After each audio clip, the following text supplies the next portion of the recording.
I'm calling the Monday, April 19th, 2021 Parks and Natural Resources Commission meeting to order at 6:30 p.m. tonight. Tonight's Parks and Natural Resources Commission meeting will be held virtually by using Zoom and in person while following social distancing guidelines. As chair, I'll be leading the commission meeting tonight, and the public is welcome to participate when invited throughout the conversation. Members of the public may also attend the meeting via online Zoom. If attendees experience audio problems, we suggest you leave the meeting and then rejoin. This is usually a fixed issue. Additional instructions on how to participate are posted online at burnsvillemn.gov in the public meeting calendar. As usual, tonight's meeting will also be available for viewing on BCTV and on the city's website. If you're unable to participate this evening and would like to submit public testimony, I encourage you to email your comments to our city staff or mail your comments directly to City Hall. You may participate in tonight's meeting by going to zoom.us/join, and the webinar ID is 933-754-41627. And you may also call into the meeting at 651-372-8299. For each public hearing, I'll open up a time when callers may speak to that item, and we'll give more instructions at that time. Your call will be muted until that period of time, so please note that there might be a slight delay due to the differences in technology. Have a great day. If you're speaking by phone, please mute your computer since there may be that delay. And now we're going to move on to the agenda after all the boring housekeeping stuff.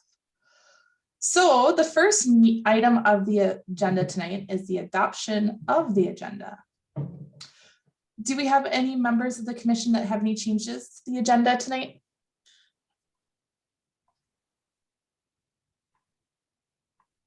All right, hearing none. Staff, do you have any changes to the agenda this evening?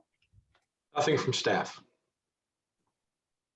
All right, do we have a motion for the adoption of the agenda?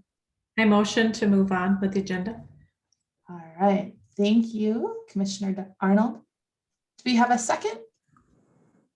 I second. All right, thanks, Commissioner Cleveland. Staff, can we do a roll call? Commissioner Arnold. Yay. Commissioner Cleveland. Aye. Commissioner Fitchett. Aye. Commissioner Muhlenberg. Aye. Commissioner Newman Aye. and Commissioner Woolman. Aye. All right, and with that, the motion passes. So we have our agenda. So moving on to our second item then, we are considering the approval of the February, let me just verify, is that the last February 1st, 2021 meeting minutes. Are there any changes to the minutes, commissioners?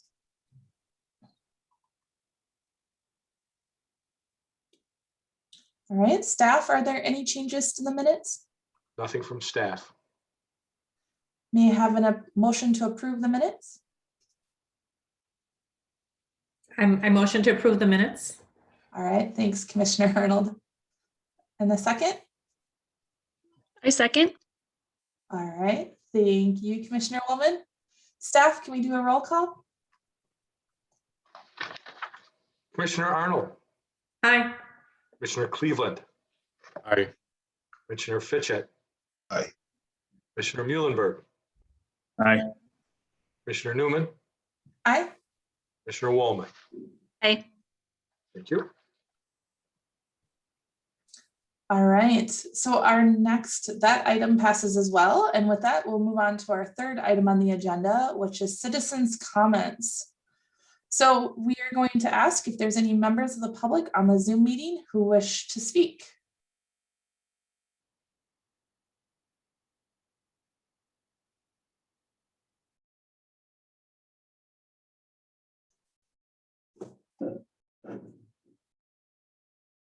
All right, so we have no one on Zoom tonight. So with that, I'm going to move to ask if there's any telephone callers who wish to speak at this time. They can press *6 to unmute themselves.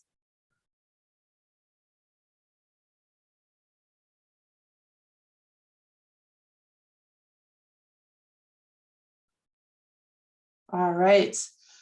I know the long pauses in the virtual setting are always a bit awkward, but I'm not hearing any member of the public. If we missed you, please call out. Otherwise, again, there's other ways to submit your thoughts and feedback as well. And with that, we are going to move to our fourth agenda item. And I believe we have Pete that is going to be presenting.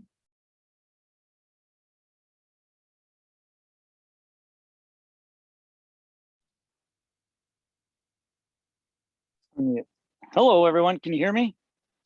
Hello, we can.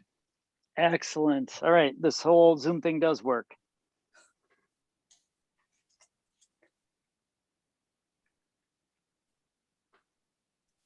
It's awfully quiet around there. It is.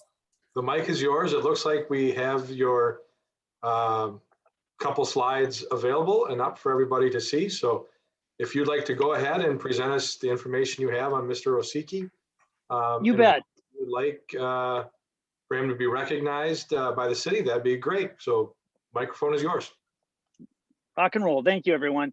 My name is Pete Hoynish. A longtime caller. I feel like I'm on talk radio here, but no, I moved to Burnsville in 1970 and been here ever since. But tonight's presentation is to do something with in recognition for Tom Osiecki, who was a Burnsville hockey coach way back in the day. I guess I'll just kind of read it verbatim here, unless you guys have all read this. But Tom started the Burnsville hockey program in '66, along with my dad, and coached at BHS for 24 years. During that time, his teams were section champs 6 times, state runners-up twice, and state champions twice.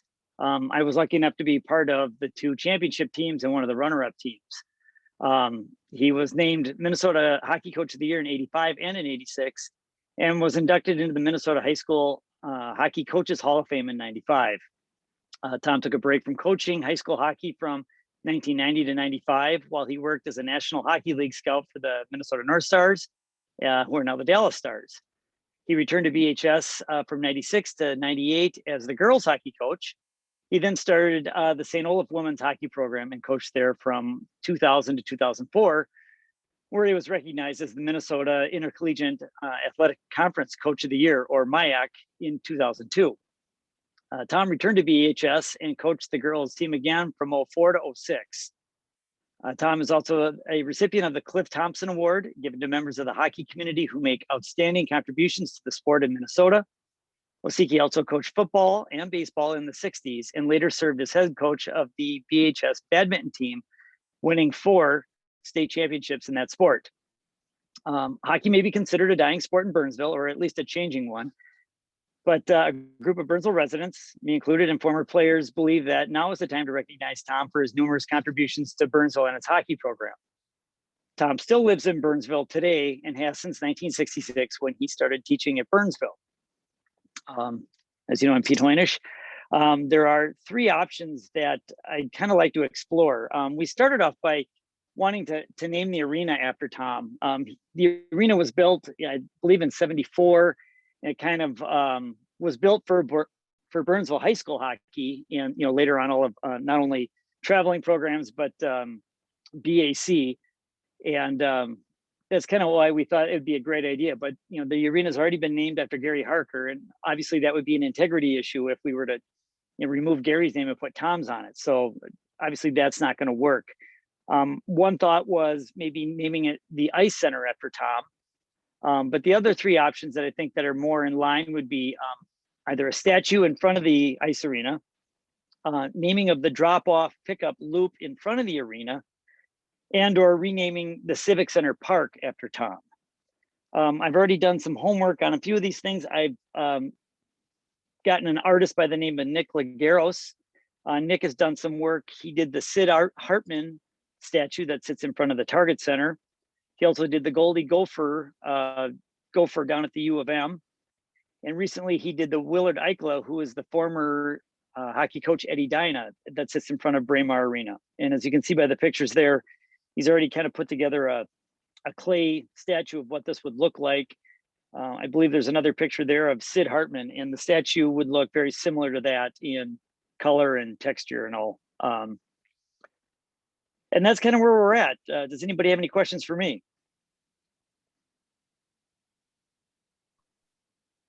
Thank you so much for presenting. With that, commissioners, are there any questions?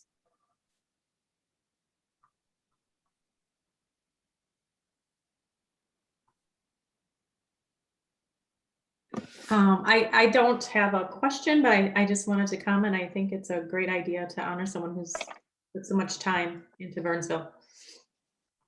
And thanks for coming. Yeah. up with- Oh, you bet. And again, Burnsville's changed. I've been here since 1977, and every place changes. And obviously, the demographics and all have kind of, hockey isn't as big as it used to be, but I feel that Tom has done a lot of great things with Burnsville, and obviously still living here.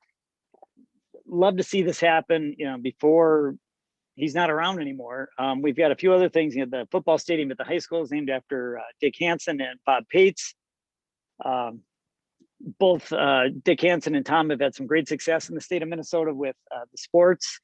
Dick also had some great success with some of the educational things, and I feel that Burnsville hockey helped put Burnsville on the map. And when I say the map, in the map of Minnesota, and Minnesota is the state of hockey.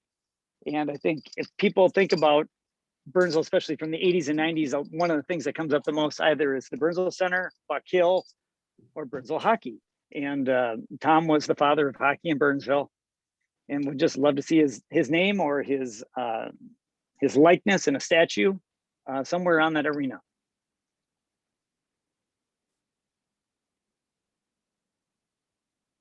All right, so I Mr. think Hoas? commissioners, tonight we're looking for a motion to support one of the three options that was presented here tonight. So if we have a motion to approve or to, Madam Chair. oh, I'm sorry, JJ, go ahead.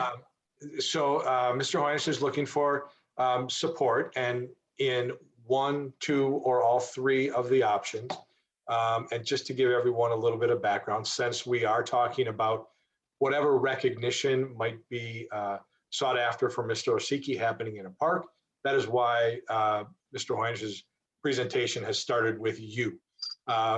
If you desire to support some recognition, and maybe you don't even need to name which one specifically here tonight, Mr. Hoynes will then be asked to send that direction on to our city council, and probably need to present the same or similar information to council at a later date. So just to make sure everybody understood what the process was, just because you are in support of it tonight doesn't mean that there will be a statue there next week.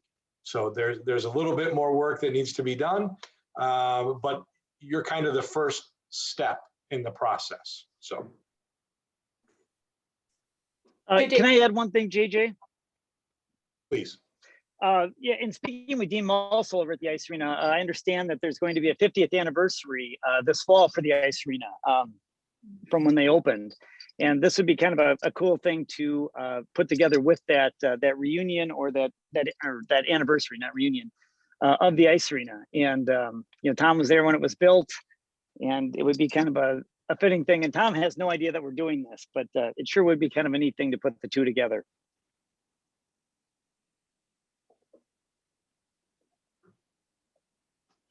A quick question for JJ.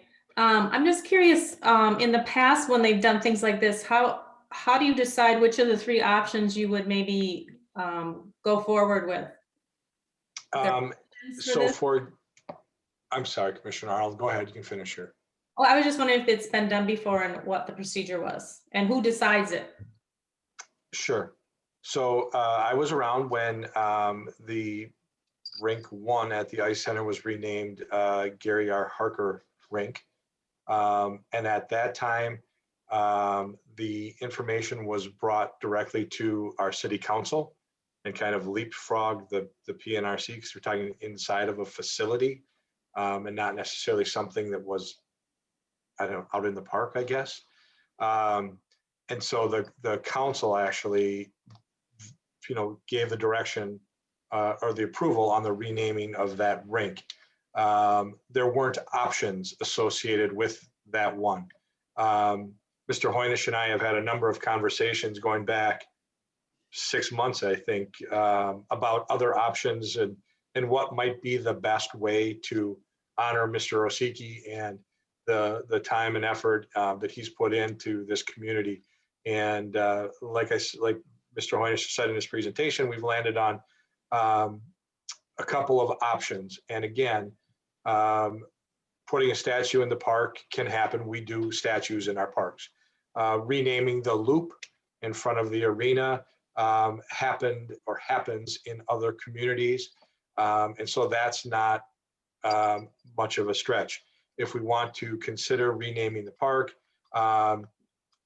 we may need to, the council will need to explore that a little bit further, but I think commissioners at this point, if your motion, if you desire to support the recognition of Mr. Osiecki, if your motion would be to say, we support recognizing Mr. Osiecki in any way at the Burnsville Ice Center, that would be an appropriate motion and would give Mr. Hoynish enough information to move this forward with our city council. Okay, thank you. In that case, I would like to make a motion to recognize Mr. Osiecki somehow in the park and the arena area.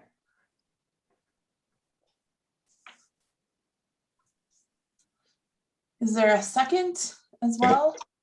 I second. All right, so with that, Commissioner Arnoldson with Commissioner Woolman have seconded the support of recognizing Mr. Osiecki in some sort of park setting, although not specified. So I believe we have to vote on this, right, JJ, for like full commissioner support? That is correct. Commissioner Arnold, Aye. Commissioner Cleveland, Aye. Commissioner Fitchett,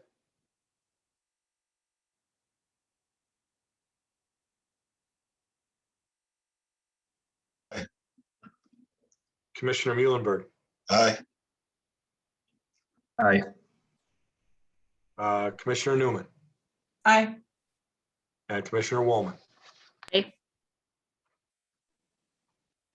All right, so with that, the motion passes to continue to pursue something for Mr. Osiecki in one of our park settings. Thank you for that presentation. We definitely appreciate it, and it's nice to hear of other options as we think about some of the history in Burnsville. Absolutely. Thank you, everybody. All right, and with that, we're going to move to our next agenda topic, which is regarding our emerald ash borer management update.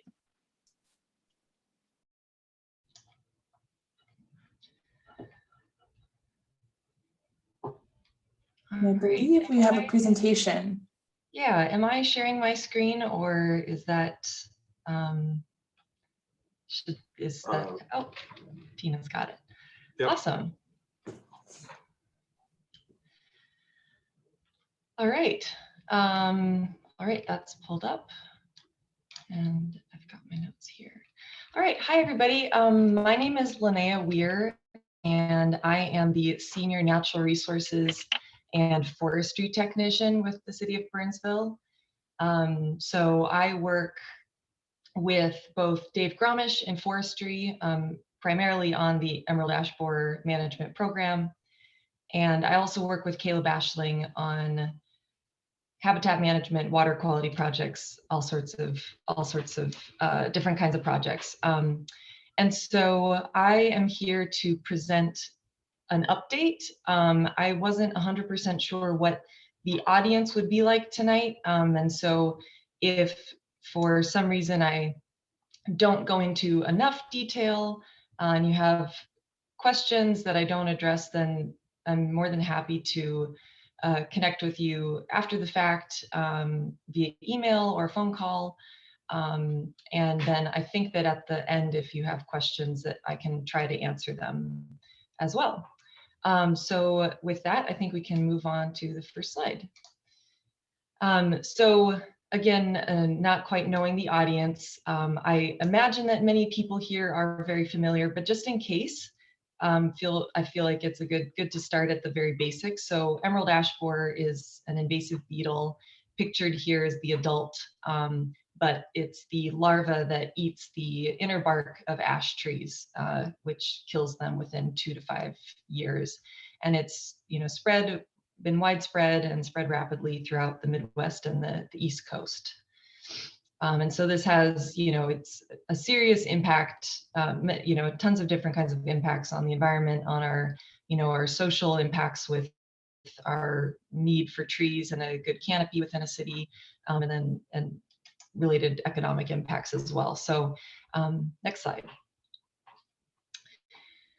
So I kind of wanted to just go over like where we've come from to today. And so we'll start in 2009. Emerald ash borer was found in St. Paul. And so at that point, Burnsville recognized, okay, it's going to spread to our city at some point. Let's start working to try to manage this. So that's when the city began doing an ash tree inventory. And this is, the first step to managing is creating an inventory. What is out there? How many ash trees do we have? Where are they located? Then in 2010, a management plan was developed to identify strategies and ways that we can try to curb this potential impact. In 2013, the plan was updated. And then in 2014 is when like really targeted and cyclical management started to begin. So some of this management, it basically involves treating with insecticide healthy trees, removing poor quality trees, and then replanting where trees have been removed. And I should note that part of the inventory includes a tree ranking. And so from very poor quality to good quality, and it's that ranking that is updated through annual inspections and is what we use to determine whether a tree is, where it should fall in the management. So poor quality trees being ones that are candidates for removal, good quality trees being ones that we want to save for as long as possible and do the insecticide treatment. Let's see. So yeah, we can move on to the next slide. So just kind of like giving you a taste of what the calendar is like for the Emerald Ash Borer program. We'll start in winter. We're kind of finishing up right now our tree removals for the winter. And then we'll be heading into our spring planting project. So replacing a majority of those trees that were removed. Then moving into early summer, we begin doing the treatment, and that's done by, all of this work is done by contractors, separate contractors. Then late summer, we begin the ash tree inspections and going through different sections of the city to assess the quality and how, if any, are degrading in quality, and then those are flagged and updated in the inventory in our database. Then in the fall, we do a small tree planting project, and then it's back to winter and continuing the cycle. So on to the next slide. I just am kind of giving you a few little snapshots of just a few things that we do in our program, or a few little, a flavor of our program. So right here, in regards to ash tree removal, I have a screenshot of a map of the 2021 removals. And so you can see that there's trees that are being removed that are scattered throughout the city, but there is certainly a concentration in North River Hills, which is where there's a high density of ash trees. This map is from ArcGIS, and it's a web map. And so something that we've been doing in the last year and a half is trying to use more web maps for both internal use as well as for contractors, as opposed to using paper maps. And this helps with our data integrity and keeping the data within the system, as opposed to recording the work that's done on paper and then having to transcribe that back to our Excel spreadsheet and then back into the database. So that's something that we've been doing a lot more of recently, and has been working pretty well. So next slide. For treatment, this is just a screenshot showing the zones that we work with. So we do a 3-year cycle. So ash trees are not treated every year. They were first done on a 2-year cycle, and then that was adjusted to 3 years for cost savings, and but the information shows that doing it every 3 years is good, as good at protecting the trees as every 2 years. Right, next slide. So then we move to replanting, and this happens on our public right-of-ways, and so, you know, medians, busy streets, residential areas, and then of course in our parks. And we work to do a diverse mix based on, you know, based on the site conditions. So if it's in a park, you know, choosing some kind of a really nice shade tree. If it's on a really narrow area on a busy street, something that's going to be more resilient for, you know, all the salt and all the wear and tear that they're going to experience there. So we offer a choice of trees for residents, and then so we're in communication with residents, and they choose the species that they want, and then those get planted for them in the spring. All right, moving on. And this might be more useful information for you, or more what you're interested in, just some numbers. So let's see, we can start with the number of trees treated. So you can see in 2016 and 2017, you know, that's when we have the, and 2018, the bulk of the trees, the highest number of trees being treated. And then since then, it's declined. And that's primarily because in that time, many trees have degraded and then have been removed. So I would expect, but I'm not certain, but I would expect that our, you know, 2021, we're going to be treating about 600 trees. And I would expect that that will remain fairly stable, fairly steady for maybe a couple of years. But I don't expect it to continue to drastically reduce. So I think that we're protecting as many trees as we can, only protecting those that are at that good quality. But that number will continue to decline over time as they age and degrade. The trees that are being removed, as you can see, we're removing a lot less today than we were in 2016 and 2017. And that's basically means that we've taken care of the worst trees. We've gotten rid of those trees that were really poor quality and weren't able to be treated and saved. And so I think that's a good sign that we're, you know, staying on top of removing what needs to be removed. And yeah, so we've got those numbers, and then the number of trees that are replanted. Those basically correspond with, you know, you have the number of trees removed, but minus a few. One reason for that is that not all residents choose to have their boulevard tree replaced, and so it's never at 100% one-to-one replacement, but it is. We do try to replace as much as possible. Yeah, so I think we can move on to the last slide here.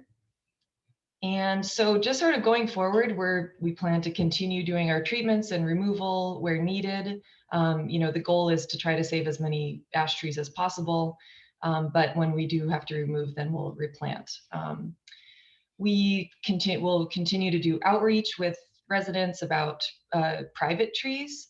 This is a big opportunity to manage the spread of emerald ash borer.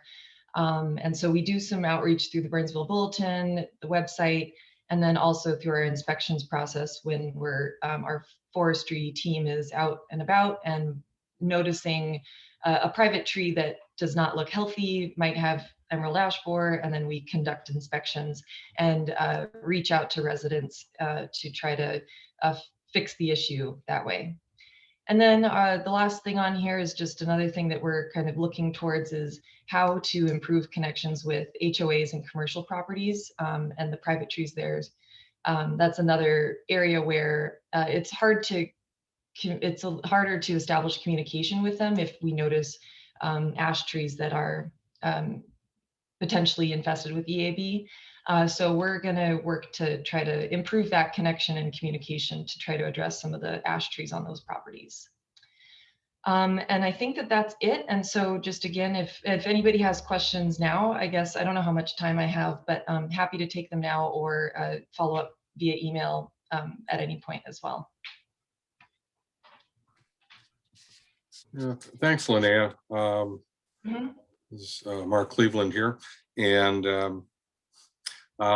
couple of quick questions. So when you're doing your tree analysis, I'm assuming that when you're ranking your trees, you're looking at things like codominant stems, cankers, self-girdling roots, those kinds of things, and they get targeted for removal, and they probably should be removed regardless of emerald ash borer. So yeah, I guess so. Yeah, those things would definitely, those things don't come up as much with the ash trees, but certainly if a tree is noticed to be in poor quality, regardless of the reason, then we would want to target that and assess whether it's a candidate for removal.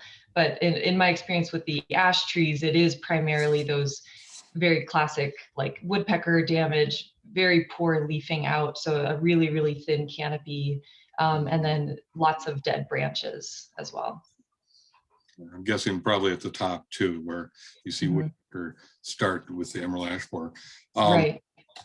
Yeah, so and you've answered, I was taking some notes. Number of trees removed. The treatments, are you using injection or doing the soil sterilant or doing the soil stoking? Doing the injection. Okay. Yep. And yeah, how many trees? And I noticed on your list of replacement trees, there are a couple of things I would say, not from the pure parts. So I was curious about that. Is that an effort towards climate mitigation? You know, I once planted a sycamore, and it was too early, it's dead, but it might survive now. So is that part of the strategy as well, or is it just, since these are formal planting areas, we're really not always going to go for a native thing? Yeah, that's a good question. So I guess with the things that we currently plant, kind of that we rotate through, are from what I know, fairly standard like replacement species. So like if you things that are foresters who actually do know more about boulevard tree species than I do, they might recommend. And then as well as like, you know, City of St. Paul has a really extensive list that's, you know, what they use for their boulevard planting. But none of those were selected specifically for a climate resiliency reason. And we don't have a policy around trying like the quantity of native tree species that we will try to use.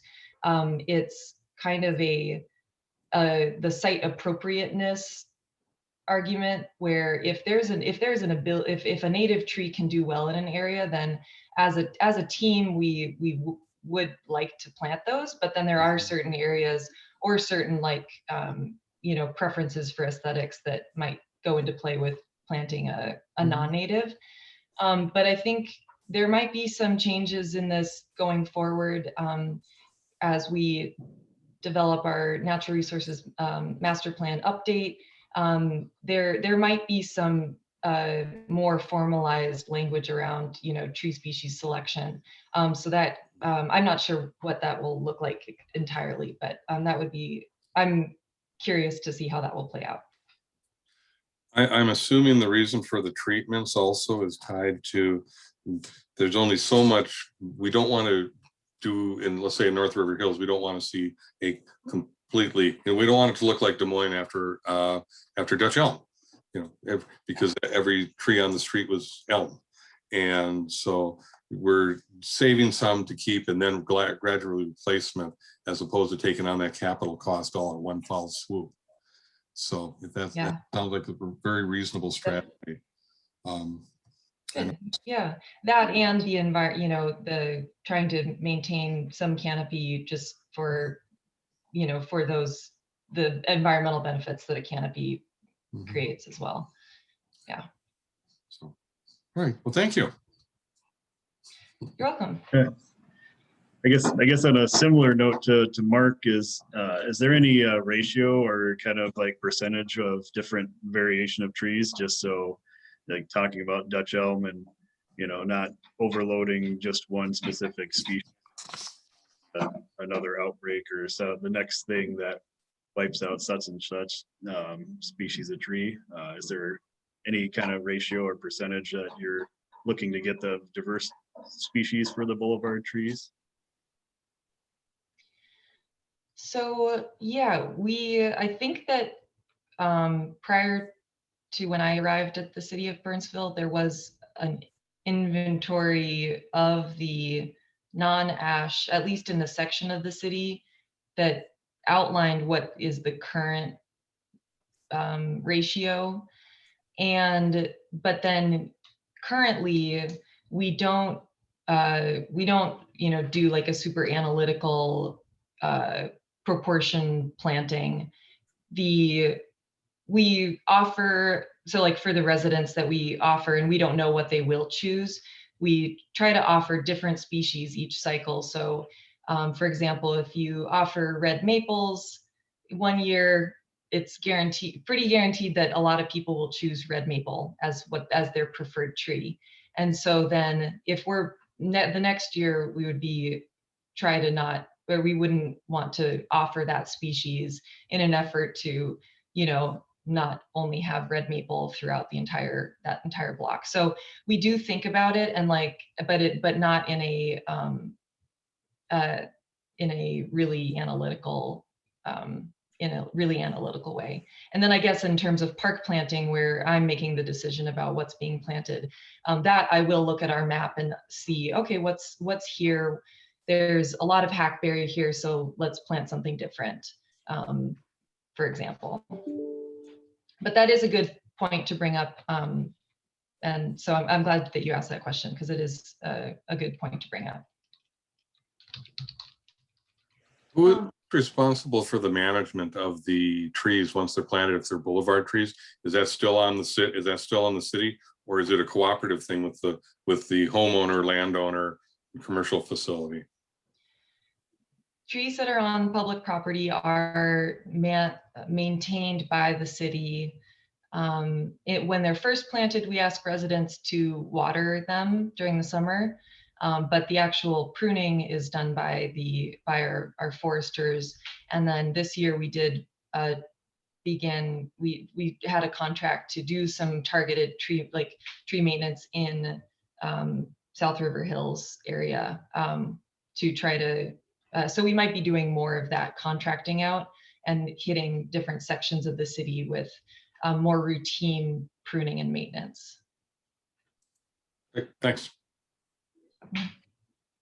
I have a question quickly. In the past, as part of the program, they would offer the treatment contractor at a discount rate to the city citizens so they could do their own treatments. Is that a procedure that's still happening?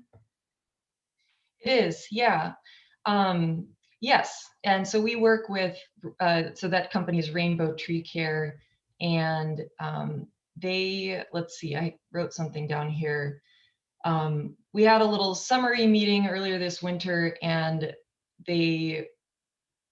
Burnsville is above average in the number of trees that are treated per 1,000 residents compared to other municipal programs. So the company does some outreach, and then also through our communications to try to let residents know that they have this opportunity to have a discounted rate for private trees, and so we are doing pretty well, at least compared to other cities, with the number of residents that are taking advantage of that. And just in that, you work directly with the contractor yourself as a resident, not through the city, to get that discount? Correct. Okay, thank you. Mm-hmm. So I have two questions. So in terms of the parkways that are throughout Burnsville, is that also managed by our park staff in the same way as like trying to create some diversity within those tree habitats? Or is that handled by a separate department? So I think if there's a tree, if there's like an ash tree removed, I guess it depends on what kind of the work is happening. So if a tree is removed and then replaced, and it's just because of the tree needed to be removed, I think that would be, Dave or one of our other foresters that are, working on that tree replacement. But if it's other kind of like bigger, like a more redevelopment sort of thing, some of that tree, there might be other people that are involved in that tree selection. So I guess it might kind of depend. I mean, if you think about like generally Nicollet or even Burnsville Yeah. Parkway, that's still part of like the tree management that your team takes care of. Okay. Yeah. Yeah. And then in terms of the changeover to the 3-year treatment, will that be the same for the private contract as well? Or will that be different from like a private versus on the right of ways? Yeah, so the company advertises that I think that they still advertise that, they recommend a 2-year treatment. And so that's kind of that's what is still recommended, but I'm not exactly sure the citation for the 3-year cycle as opposed to the 2-year cycle. But if I'm having a conversation with a resident and they're asking me questions, I'll mention that there's, this is how we do it. And so, but I think that it is advertised as the 2-year. Helpful. I think Commissioner Cleveland, you had another question. Is that right? Yeah, Lynette, when do you anticipate that the program for tree treatment will sunset? Have you since you have a tree inventory, you've got a ballpark idea of how many ash are out there? Any idea? Are we looking 10 years, 20 years? In perpetuity for some of the trees that are providing high social value? That is a question I probably should have anticipated. I'm not actually sure. And so I can follow up with you. I can have some conversations and follow up with you. Yeah. That'd be great. Because I know that the State Fairgrounds is committed in perpetuity to their treatment of their ash trees on the fairgrounds. Other places have chosen to do complete removal.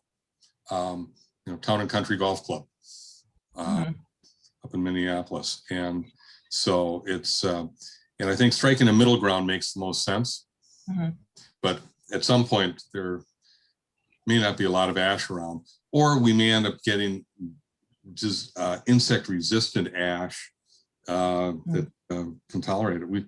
There might be a silver bullet out there somewhere. So thanks.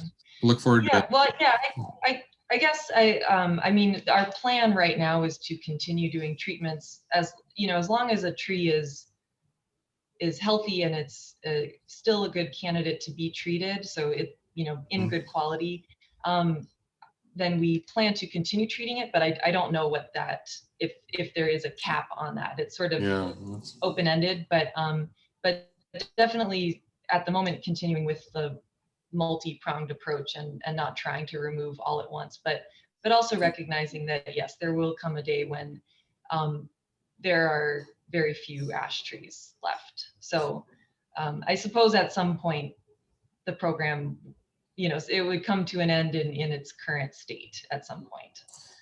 And I don't know exactly when that would be. Thanks. I know at some point the density of ash will be so thin they won't be able to support a population of emerald ash borer. So Right.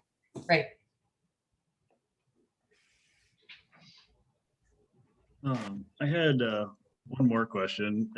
It made it sound as if there's funding that was set aside for ash tree like removal and treatment and stuff back in the mid 2000s. Is that any thoughts on where that's sitting at, or how much of that funding is still available, or what percentage are we at for remaining for that fund? Yeah, so that dedicated funding still exists. And I'm not exactly sure on the, yeah, so that exists. And so we can plan on each year being able to conduct these different management activities. I'm not exactly sure the, like to your question about, how much is left or what. My understanding is that it's, year to year, it is still a funding source. So I can follow up in more detail with you on that later if you are curious, or perhaps other people are as well.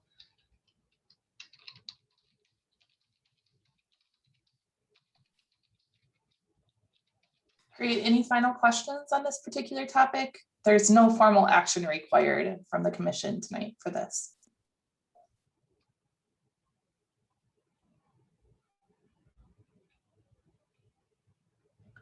All right. Thank you so much for coming and the presentation. We really appreciate it. Thank you. Yeah, thank you. All right, and with that, we're going to move on to a Grow Burnsville program. I believe Sue Bast is here to present. Good evening. Thanks for letting me come and talk to you about Grow Burnsville. So we'll need to wait for my PowerPoint to come up.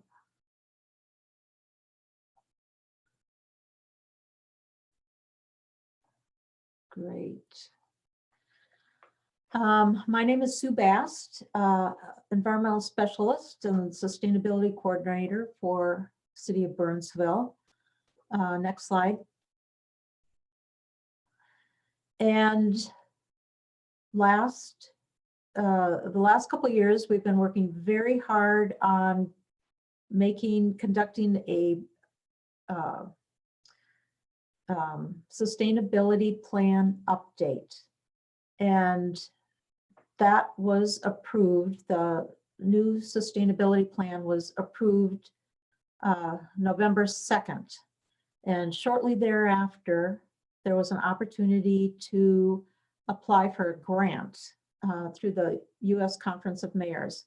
And we applied for that grant. And next slide, please. Basically, we used exactly what was in our new sustainability plan, and that application for that grant grew right out of that plan. Next slide. Such as, so this is right from the sustainability plan: encourage local gardening, composting of leaves, reducing chemical fertilizers and pesticides, create more neighborhood gardens, plant fruit-bearing trees and shrubs for low-maintenance food source, identify, map, and prioritize food insecure areas and populations, and promote compost sites and work with the county on an organics drop-off site. So those were all included in that grant, U.S. Conference of Mayors grant. And there were 3 different levels, and we won the top prize for our size of city, and that was $125,000 to produce this Grow Burnsville program. Next slide. And the components of the program. First, there's the infrastructure, which is actual gardens and drop-off, organics drop-off. So those are physical things. And then there's also youth training, public education, and then events and engagement. Next slide. The organics drop-off site. So we're working with Dakota County, and this site is for residents to sign up to bring their household organics to the drop-off for composting. This is not leaves or yard waste, but it's food waste or some of the indoor type plants, but they are brought to the drop-off and collected and then composted and used as soil amendments. So that's the organics drop-off, and you can sign up with the county. Next slide. And it is located in the Civic Center Park area, just north of the hockey rink. It's that green box there. So you sign up with Dakota County and you can bring your organics there, and then it will get picked up and brought to a composting site. So that is well on its way. We're still working with Dakota County, but hopefully it will happen in 2021. And so that's pretty exciting to have that in our area. Next slide. And then there's also part of the infrastructure. There's 3 types of gardens in this program. One is a food forest, one is a community garden, and then the market garden. Next slide. In order to decide where to put these gardens, we looked, have a number of different criteria, and some of the criteria that we were looking at was that it needed to be city property. It had to have sun access, water access, good soil, and near low income and diverse populations, and near an elementary school. Next slide. So what is a food forest? These are permaculture type of gardens, very low maintenance, and it offers free access for residents to come and pick the fruit, the nuts, the berries, strawberries from these plants. And so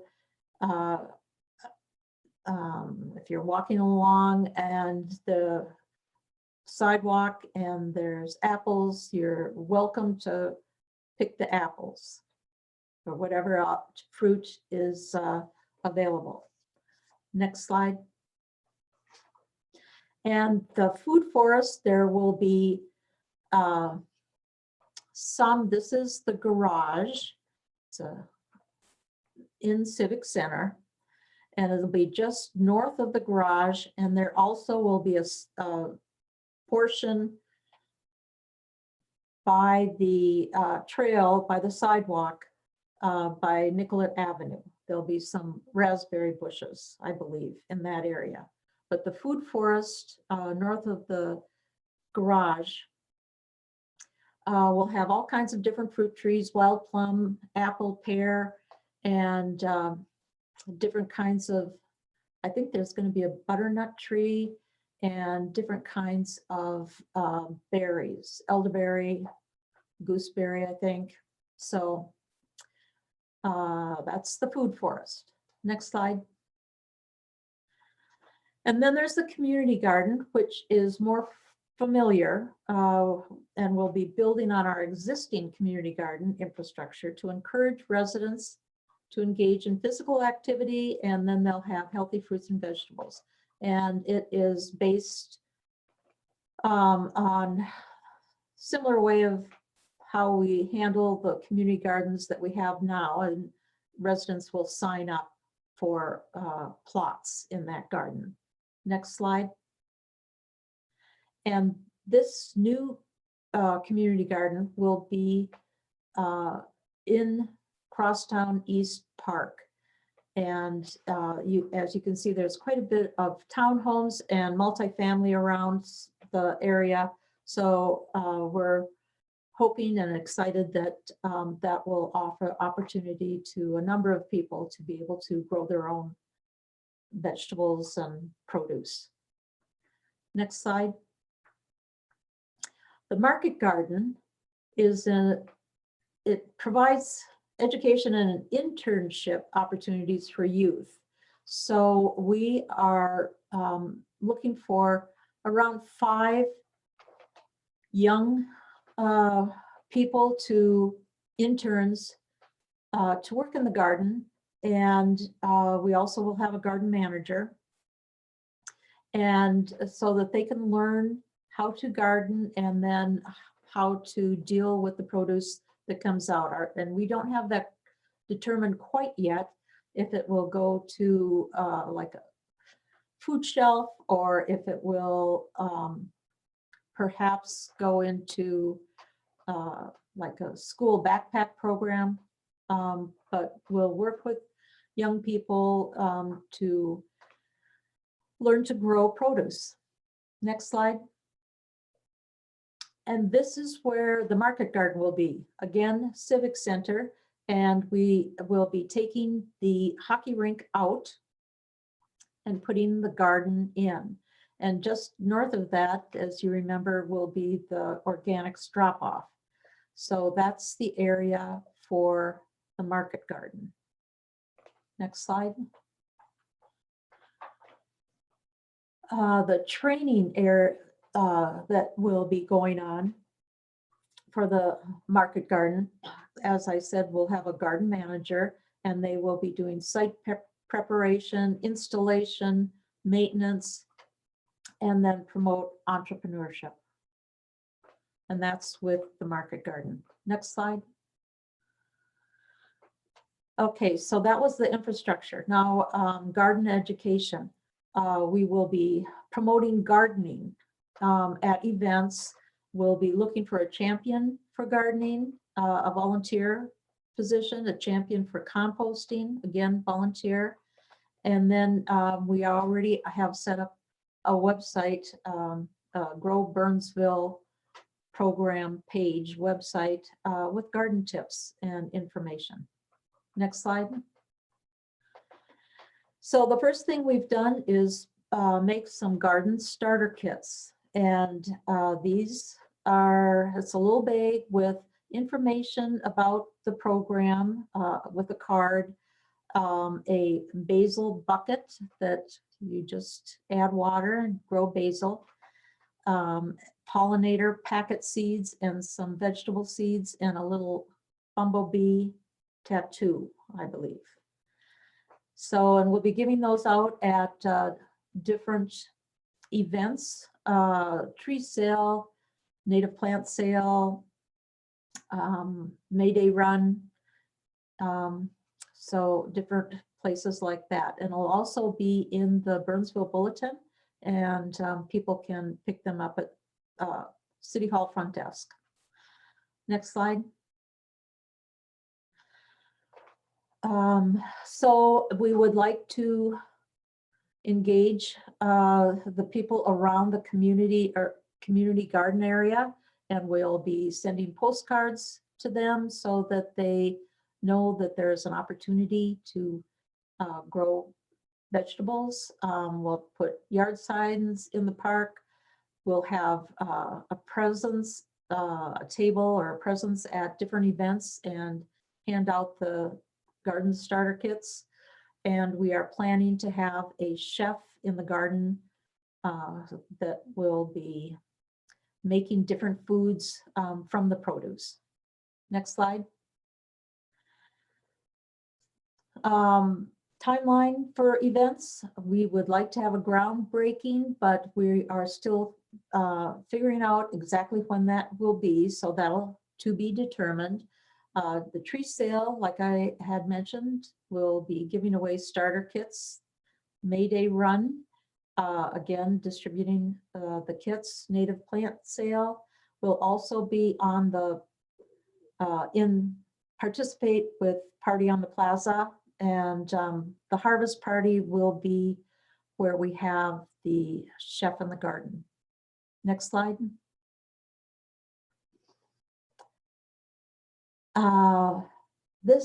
So we received the notification that we got the grant, I think in mid-January. And it has been a race trying to get this garden up and going, but there has been a very enthusiastic response from city staff and everyone else in the city. And so dozens of staff are giving their time and expertise. They've been from finance, HR, parks, recreation, community development, engineering, natural resources, and communications. So everybody's giving their expertise. Next slide. Also, the sustainability team is working on this. We have different teams, committees, like the site selection and design, how we can figure out which area we wanted to put the gardens in. And there's another team for events and public engagement, communication. Oh, I see I put that twice, events and public engagement. Yes. So next slide. Also, we have hired a consultant, Ted Redmond of Pale Blue Dot. He is also the consultant that helped us with the sustainability plan update. So he's very familiar with our goals in sustainability for City of Burnsville. Urban Roots is also on the team, and it's a nonprofit organization mostly from St. Paul. And its mission is to cultivate and empower youth through healthy food. And they will be working with the market garden primarily. Next slide. The community, so what's going to happen to these gardens going forward? The community garden and food forest will continue. The support is very likely, and the main work is already done. The market garden will need to evaluate and decide whether we move forward with that because it's paid youth interns, internships, and a paid supervisor. So there is a financial aspect to that. And events would continue if the community determines that they are desired. Also, there'd be a cost for that. The organics recycling, that looks like it will be built and started in 2021. So that would be great to have that in our city. Next slide.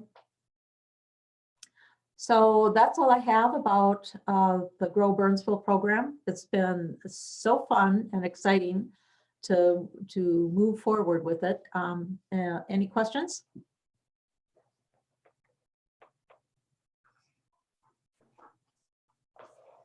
Thanks, Sue. Commissioner Cleveland, I see your hand raised. Do you have questions? Yeah. So with the composting, I'm assuming then that the compost will be utilized in the market garden once it's ready. I'm wondering, are people going to be using whatever containers they can use from home to bring stuff in? Or there going to be compost bags potentially available? Like I think I've heard that happen in some places. What are the plans for getting the compost to and from? And then I'm assuming post-use in the gardens. Commissioner Cleveland, thank you for asking about that. That is a Dakota County program. So residents would sign up through Dakota County. And yes, they do have organic compostable bags that you would use to bring your organics to that site. And there are containers in that area that you can put it in, and then they come and pick up the dumpsters. Excuse me. And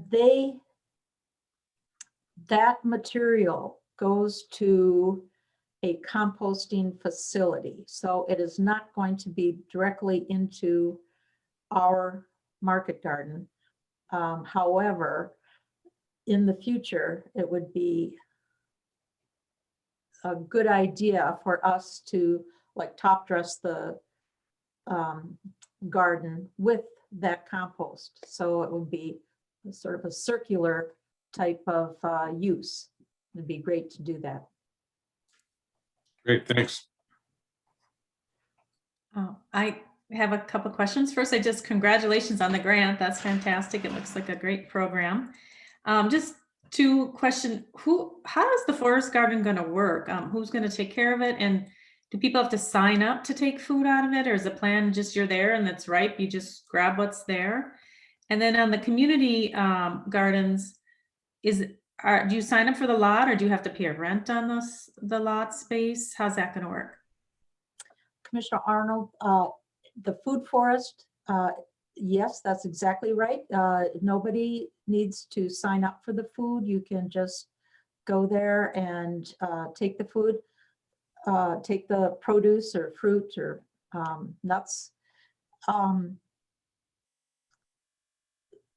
The idea, because of its permaculture type thing, is that there's very low maintenance and very little effort we should have to put very little effort in, but we are looking into exactly who takes care of that. So there will be some maintenance, but not a great deal. It's not like some of the other things. And JJ, I think that for the community garden, you sign up for a plot, but you don't have to rent it. Is that correct? So, excuse me, right now our community gardens are rented. Oh, they are. But we did have the discussion, or we started the discussion, because there still is some time before those community gardens are in play, as to what we want this community garden to look like when it comes to renting a plot, because we want to be very sensitive to the fact that we chose the location because there might be more low income folks living in and around that area that could benefit from having a garden plot. Thank you, JJ. Thank you. So you mentioned that the food forest would be relatively low maintenance. Have you thought about also how you plan on doing any of the management? If you think about raspberry plants, we're seeing more spotted kind of wing Drosophila coming into the area and that type of thing, which ends up decimating those particular plants. So have we thought about whether or not you're planning to do like physical maintenance in terms of netting or something along those lines, or if you're planning on using more chemical-based kind of solutions, and how would we communicate which of those particular maintenance opportunities would be used? I don't know about the netting. I do know that they're going to be there. It'll be a structure. Ooh, I forgot what they're called. But with wires to keep them from spreading too far.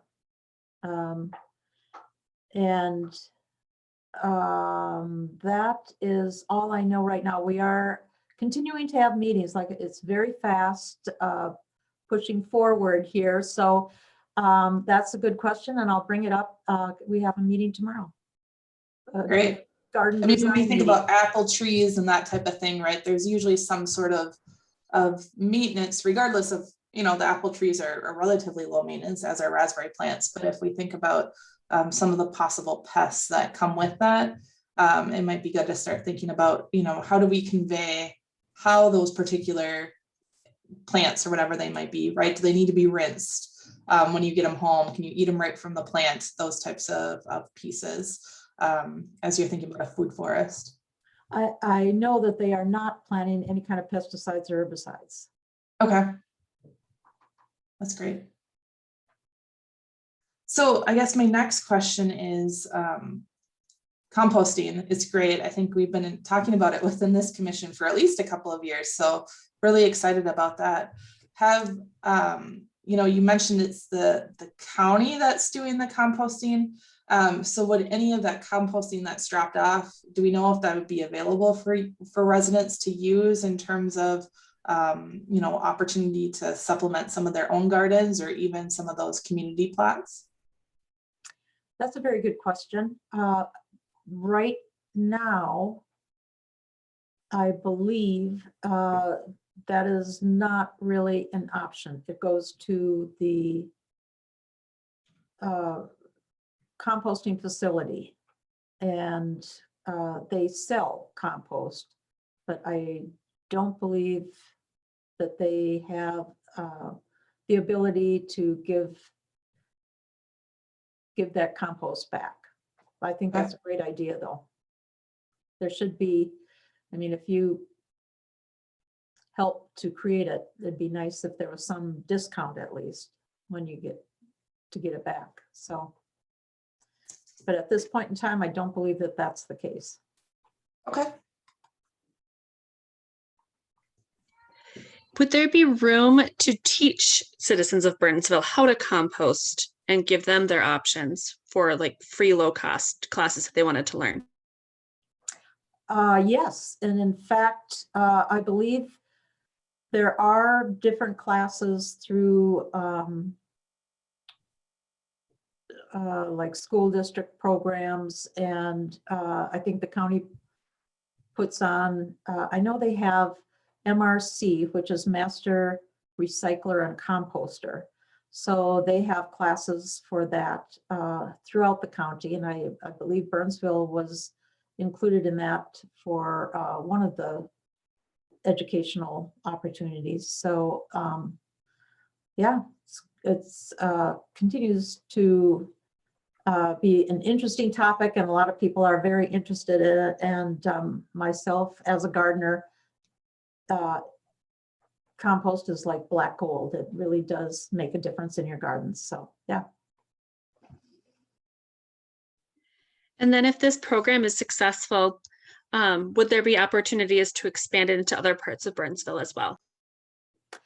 That's what we're hoping. I think, the food forest would be just very exciting to have in different parks, that is available to people that are interested in making different, like applesauce, or just eating it right off the tree, or yes, we're looking into that.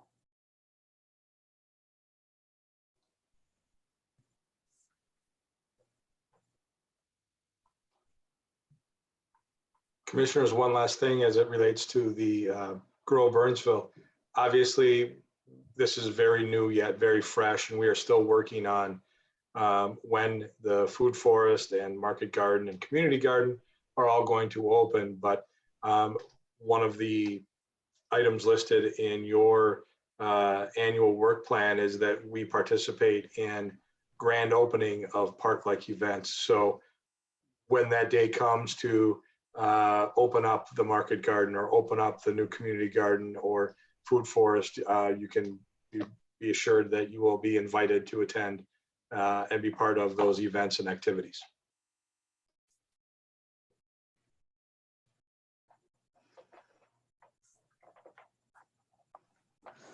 All right, are there any final questions on the Grow Burnsville program?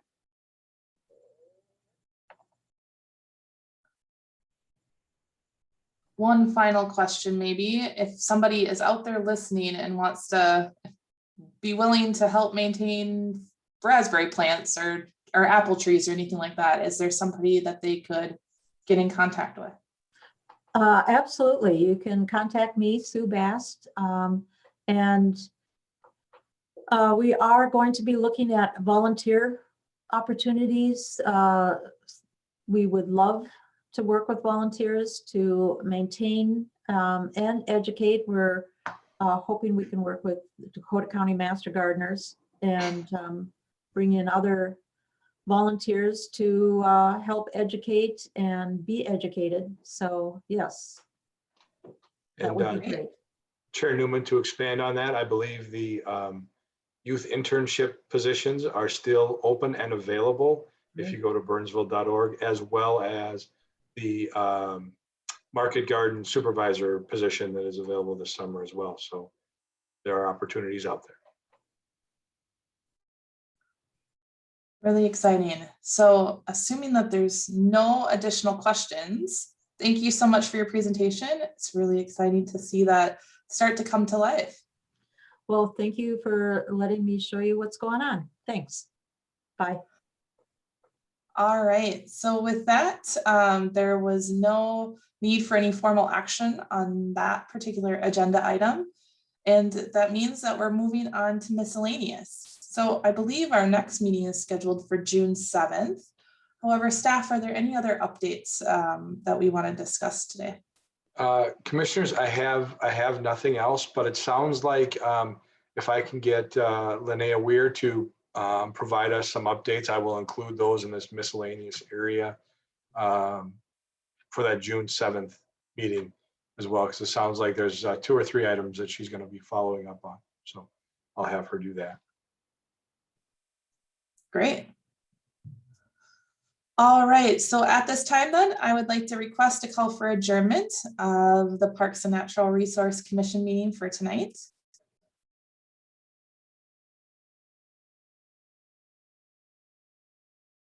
I think Commissioner Arnold was trying to motion. I motion to close the meeting.